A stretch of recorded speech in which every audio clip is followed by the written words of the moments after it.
Говорит Москва. Говорит Москва.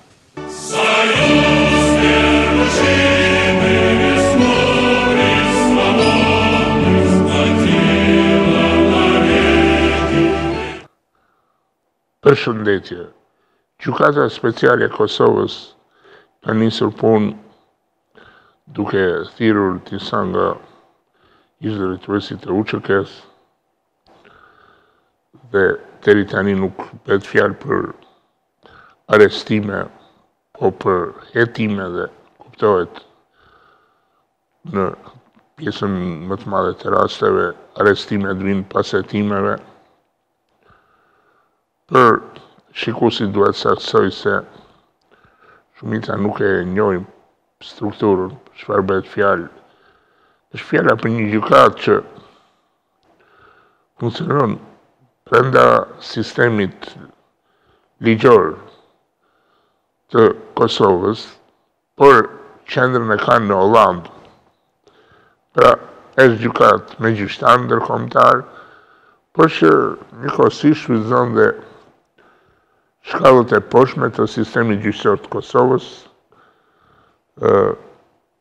prokurorinë, përveç Gjykatës Speciale është dhe Prokuroria Speciale.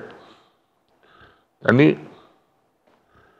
qëllimi i vërtetë i Gjykatës Speciale, që është në kontrollin e ndërkombëtarëve, nuk është ashtu siç thonë që të përlyej luftën e UÇK-së, luftën shqirimtare për shirimin e Kosovës.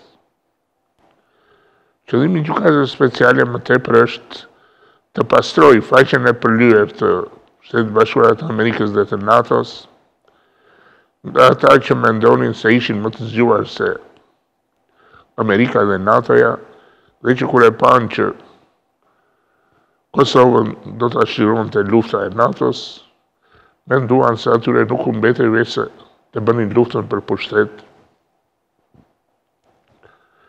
Prandaj dhe Gjykata Speciale ka shtrirë kohëzgjatjen e veprimtarisë saj nga fillimi i vitit 98 deri në fund të vitit 2000, pra edhe për një vit e gjysmë pas shirimit të Kosovës. Tani, ndoshta shumë njerëz e kanë harruar, por Gjykata Speciale e Kosovës ka jurisdiksion, pra ka fuqi, ka kompetenca të plota edhe mbi territorin e Republikës Shqipërisë. Dhe kjo nuk është bërë rastësisht, është bërë sepse Republika e Shqipërisë gjatë kohës luftës Kosovës, në mënyrë të natyrshme, shërbeu si baza kryesore e luftës shqirimtare të Kosovës, tu stërvitën forcat e UÇK-së, e të fraksionit tjetër, Farkut, që ishte tepër i lidhur me LDK-n. Këtu erdhën një numër shumë i madh i shqiptarëve të Kosovës të buar nga ushtria dhe paramilitarët serb dhe shteti serb, pra në atë kohë quhej ende Jugosllavi.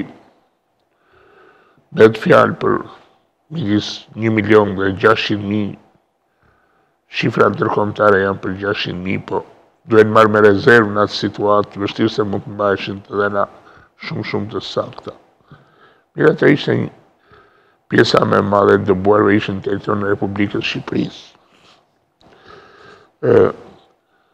Ndërkombëtarët, partnerët tanë ndërkombëtar i detyruan politikanët shqiptarë të gjitha krave që të miratonin një ligj, i cili kaloi me 127 vota pro në vitin 2012, është ligji numër 53 i vitit 2012 për marrëdhëniet jurisdiksionale në çështjet penale me task forcën hetimore speciale të UÇK-sit. Task forca hetimore speciale e UÇK-sit është një organ i ndërtuar, një institucion juridiko-penal, i ndërtuar pikërisht në funksion të Gjykatës Speciale. Pra, saktësisht, kjo task force është një organ hetimor i Prokurorisë Speciale të Kosovës. Prokuroria Speciale e Kosovës, që është gjithashtu në kryesimin e ndërkombëtarëve, do të jetë organi që do të ngrejë akuzat në Gjykatën Speciale. Dhe hetimet do t'i bëjnë task forca speciale, hetimet më të rëndësishme, kuptohet. Tani, sipas, nëse shikoni me vëmendje këtë ligj, vini re që ata pjesëtarët e kësaj task forcës kanë kompetenca të plota mbi territorin e shtetit shqiptar njëlloj si në Kosovë. Për shembull, ligji thotë, autoritetet shqiptare asistojnë anëtarët e task forcës, më kuptoni, dhe punonësit e trus të task forcës për aktivitetet e tyre të pavarura në Shqipëri. Nëse këtë e kërkon task forca. Dhe kjo dispozit kynen e thot qartë që shteti shqiptar nuk mund të pengojë asnjë veprimtari tyre dhe sikur të arrestojnë, për shembull, një kryeministra, ministra shqiptar për veprimtarinë asaj kohe, një zyrtar të lartë, çfarë do. Tani, thelbi i çështjes është që meqense Gjykata Speciale e Kosovës ka kompetenca të plota për të vepruar në Shqipëri, kërkoj nga regjia Selin një foto me Selin e gjykatës. Kjo është selia e gjykatës në Hollandë.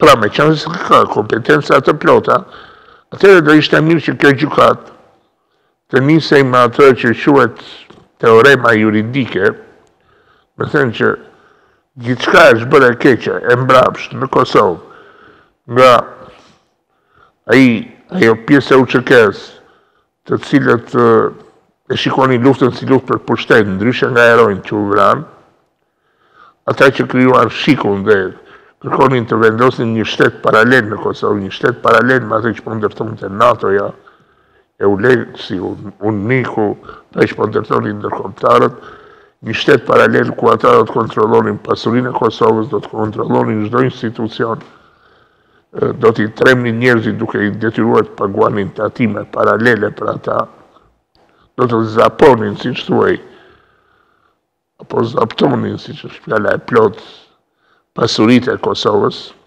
si që thoshin dhe vetë. Këta pra, këta njerëz bën dhe krime, vranë ata njerëz që i shikonin si pengesë për pushtetin e tyre, si pengesë për kontrollin e tyre mbi Kosovën.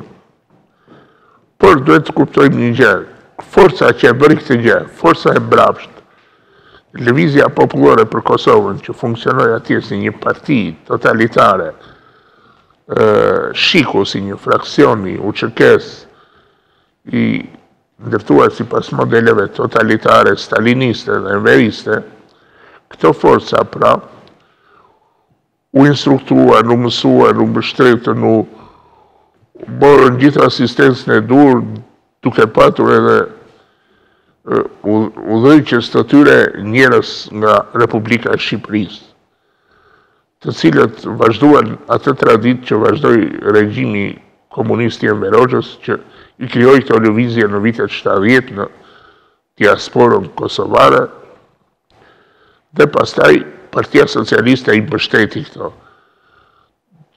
Nuk mund të zbulohet e vërteta e asaj historie krimesh në Kosovë, gjitha të ngjarje kriminale, nëse nuk përfshihen në hetime dhe frymëzuesit, udhëzuesit, në shumë raste dhe organizatorët e tyre që janë pikërisht një parti në Shqipëri.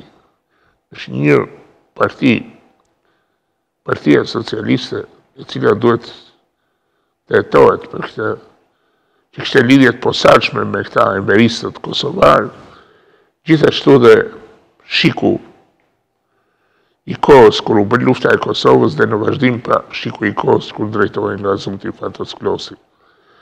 Nëse këto dy struktura nuk hetohen, nuk ka për të dalë kur e vërteta asaj që ndodhi në Kosovë në atë periudhë dhe që vazhdon dhe sot të lërë gjurmë. Kaq për sot, mirupafshim.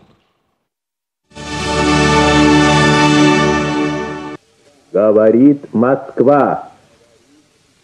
Говорит Москва.